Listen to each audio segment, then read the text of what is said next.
Hi, hello. Welcome to the episode of Isaiah's Newsstand.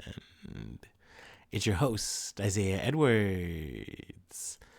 The date is November the 19th, 2024. Hopefully, this episode finds you well, in good spirits, and high hopes. As for me, I'm doing pretty good. Definitely still sick. I'm sure you can kind of hear it just from the startup, but yeah, it's still in the throat area, moving down to the chest. I have this chest pain, heartburn sometimes, and I'm like, it's the mucus. So yeah, that's been fun. That's been festive. Just coughing a lot, so please bear with me if I cough a little bit extra on this episode. But yeah, in spite of that, it's been a good day. Just taking note of some things that just little things at work that have really put a smile on my face. A couple of my coworkers have come up to me at different times. I mean, Isaiah, look at you getting all skinny.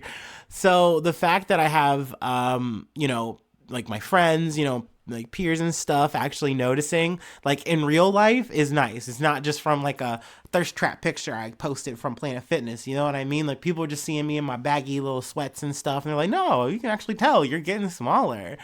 So yeah, that feels good. That's good for my ego. Yeah. Let's see. But yeah, work was busy. It was one of those where at first I was like, "Ooh, look at today. It's not so bad." And then it just started piling on, piling on, piling on. Felt like Tetris. Not gonna lie to you, where they were just dropping. It was coming down, but I wasn't breaking the columns. You know what I mean? It wasn't breaking any rows. But do you even break rows in Tetris? Y'all know what I mean. Y'all know the game format, the style. But yeah, no, today was good. It was solid.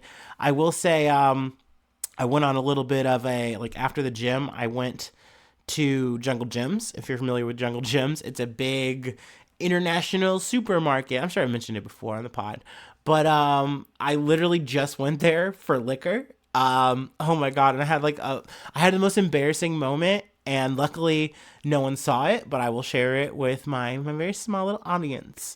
I was looking for a specific bourbon. It's not a good bourbon. It's Ezra Brooks. It's bad, but it's I don't know, 99 proof or whatever. I'm like, yeah, this fucks me up. It does the thing. It's good math in terms of alcohol. At least that's in my boy brain. That's how that works. I'm like, okay, like this. This is my favorite thing. I feel like for the past 2-3 years, something like that. But I get there, and they just have this huge big old handle. I don't need that. That's too big. I just need the fifth. Just give me that. And I couldn't find it, and I was like, shoot. Let me go ahead and maybe just pick another bourbon or a whiskey. I'm sure it'll be fine. And I said, no, let me look harder. So I got down, I squatted down, and then I had the weirdest reaction when I found it. I did this Smeagol giggle and hopped closer to it and got it out. And I was like, oh my god, Isaiah, stop this. Stop this. You're being embarrassing. And I just got done sweating out of the gym. I look crazy. I look insane. I'm glad I at least had shoes on. You know what I mean? But yeah, I got that. And also, being health conscious, I got a thing of orange juice, extra pulp. So there you go. Balance it out. That's what it's about, right? Health, wellness. So yeah, that's more or less been my day. We can flash back to yesterday to the food corner. Mexican beef and rice bowl. It was very yummy. It was very good. With the tortilla chips, white rice, and the pan fried tortillas. I cooked them in a skillet real quick. You know the vibes.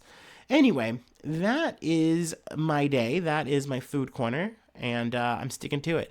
Let's go ahead and do our startup, and we'll get into some news.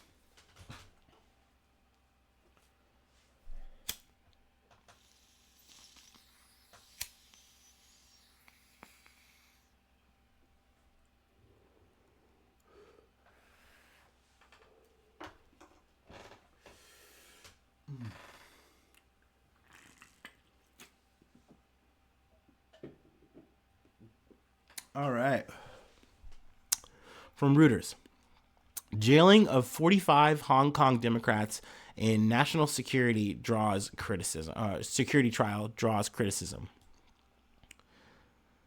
Hong Kong's High Court on Tuesday jailed 45 pro-democracy activists for up to 10 years following a national security trial that has damaged the city's once feisty democratic movement and drawn criticism from the U.S. and other countries. A total of 47 pro-democracy activists were arrested and charged in 2021 with, with conspiracy to commit subversion under a Beijing-imposed national security law, which carried sentences up to life in prison.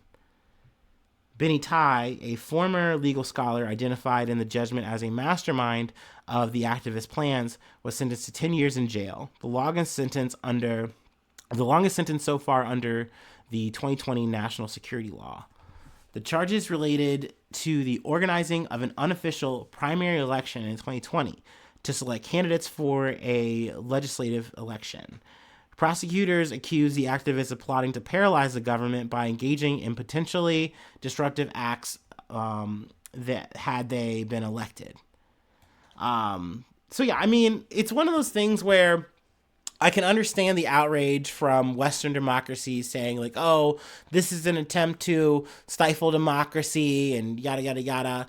But I don't know. Like, I covered this story maybe a little bit in 2023 or maybe months ago. I'm not 100% sure in my head.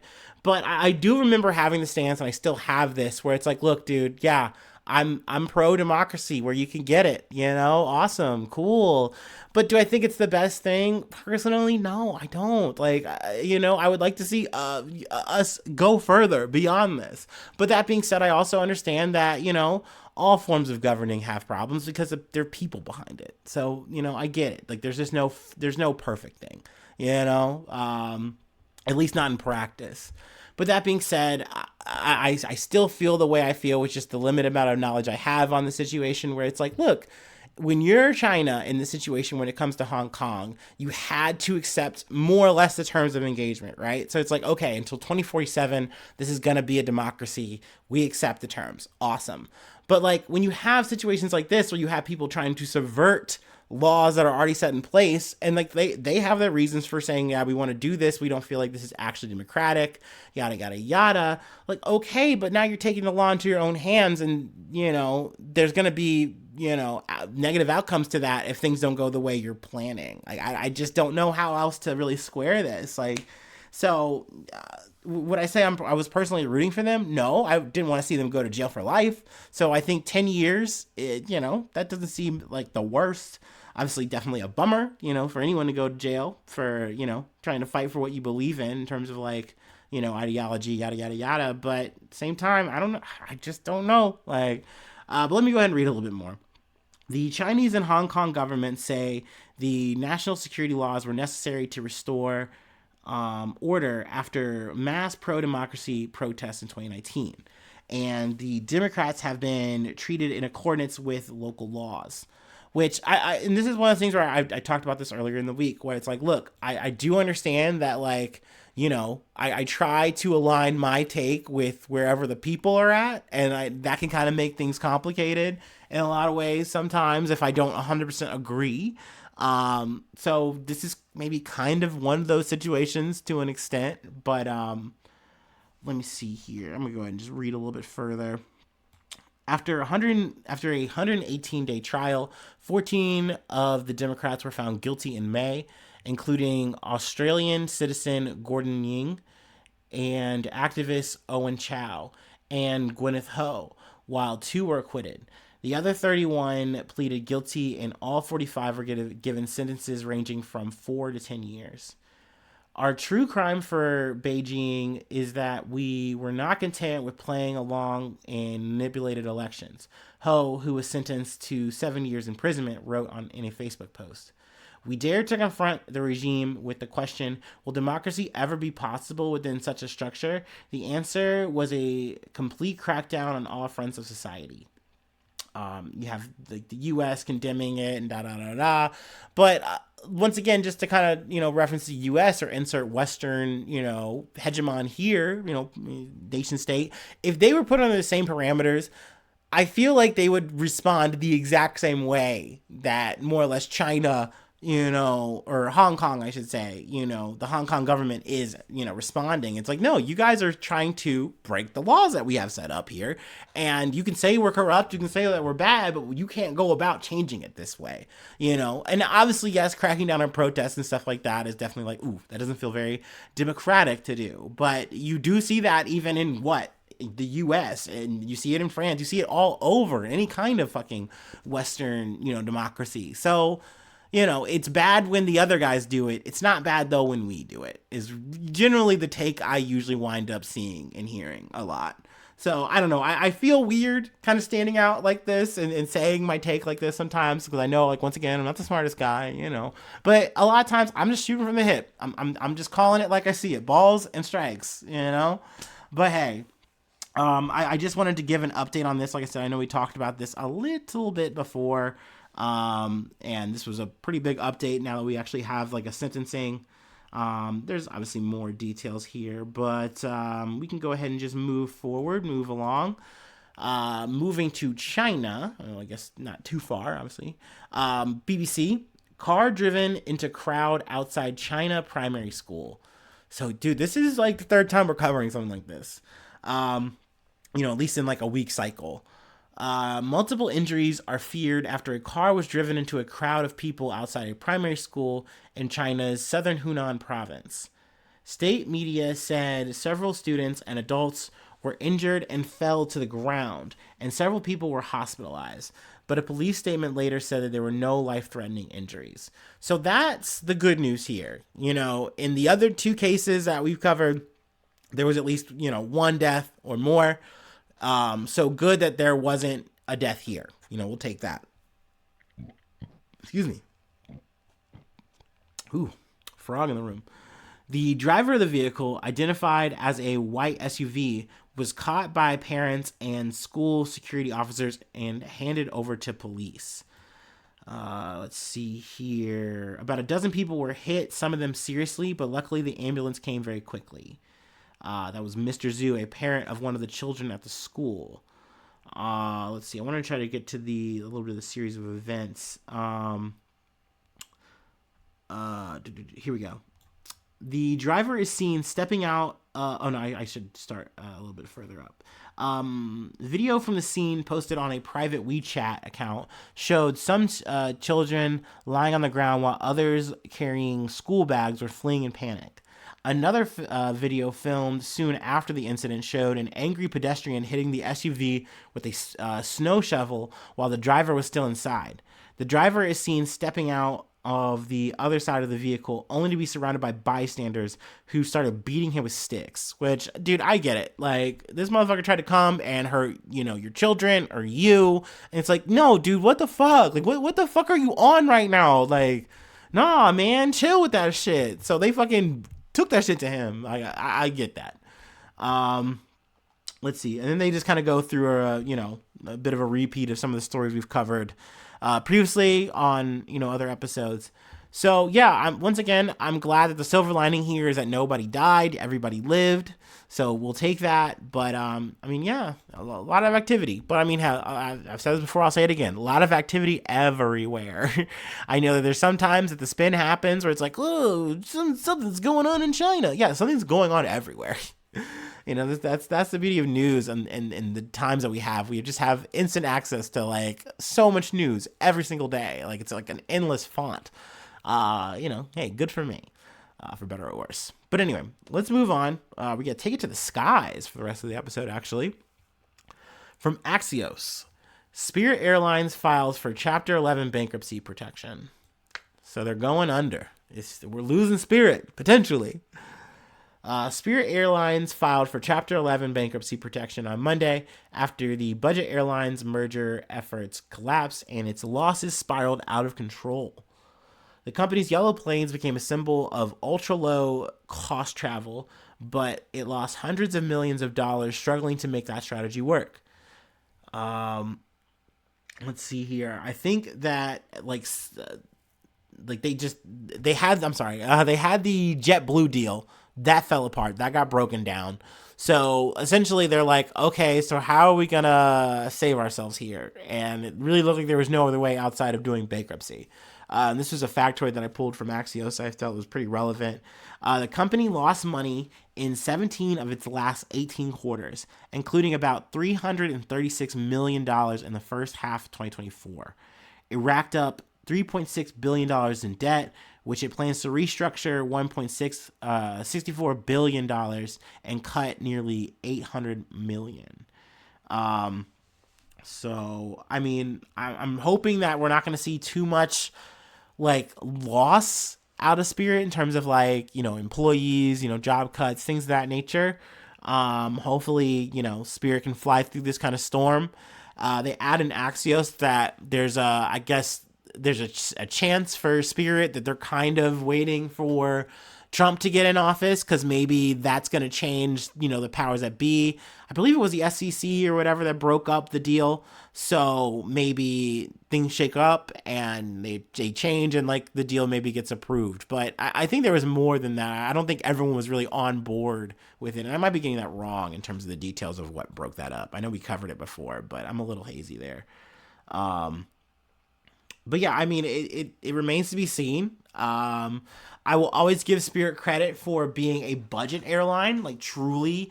I mean, granted, it does suck when you see like, hey, I paid so little for this ticket, but then you're getting charged for like air or like getting a seat and like your seatbelt fees. Like, they just tack on so many crazy fees, and that gets really fucking weird and lame.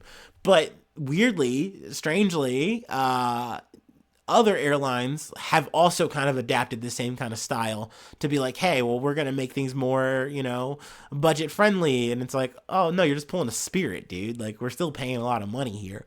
But yeah, it is another twist of fate for Spirit and, tumultuous winds.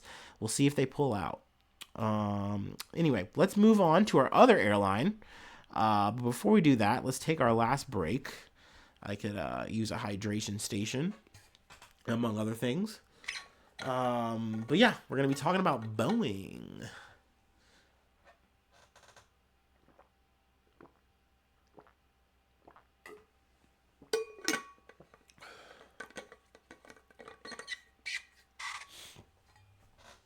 Oh.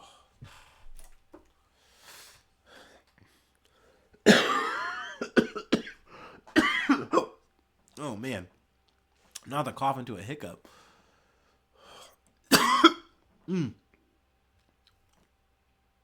Oh, man.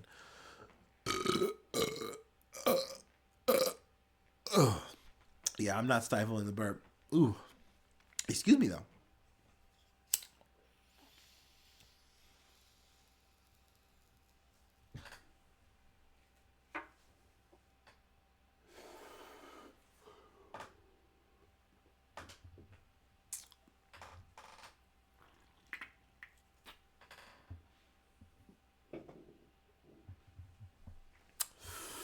Oh, boy. Hold on. 1 second. All right. Ugh. Let's dig in. From Reuters. Boeing to lay off 2,500 workers in U.S. as part of sweeping cuts.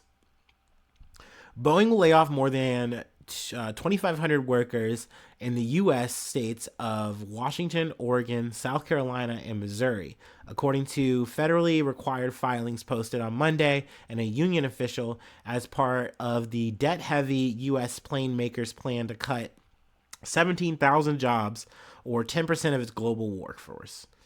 Nearly 2,200 layoff notices went to workers in Washington and another 220 in South Carolina, the two states where Boeing builds commercial airlines. Boeing declined to comment on the layoffs on Monday. The aerospace giant started telling affected U.S. workers on Wednesday that they will stay on Boeing's payroll until January 17th to comply with federal requirements to notify employees at least 60 days prior to ending their employment. So, I mean, at least you're getting a bit of lead time to, like, find other employment. But obviously, this fucking sucks. I'm just trying to, pull some silver linings out of this where I can. News that Boeing would send out the worker adjustment and retraining notification, or warn, in mid-November, was widely expected. Another round is expected in December. Boeing could also use workforce attrition, selective hiring, and sales of subsidiaries to reduce workforce. Boeing shares gained 2.6% to close at $143.87 on Monday. Which is always like a crazy math that takes place, like really morbid of like, yeah, we're announcing job cuts, and like, the stock market goes, ooh, good, they're making a good business decision. Oh, awesome. And then like faith in the company goes up. So therefore they get, better earnings. Like, ugh, it just feels bad. It's gross. But something to add that this seems to be not specific to just unions. That was initially where my head went. Let's see. I'll go ahead and read further. Who is being laid off seems to vary between sections within Boeing. Several non-union workers who received warns told Reuters. One engineer in Boeing Defense, Space, and Security said all but two or three members of his 12-person team were let go, while another said she was the only one of her roughly 20-person team to receive a warn. Both said they provide vital support for production and design engineers, but they are not considered to work in production. That being said, I'm going to scroll back up. The Society of Professional Engineering Employees in Aerospace said 438 of the union members at Boeing received layoff notices last week, including 218 engineers and 220 technicians. The International Association of Machinists and Aerospace Workers, or IAM, District Lodge 837 in St. Louis said Boeing sent notices to 111 members, most of whom made wing components for the 777X.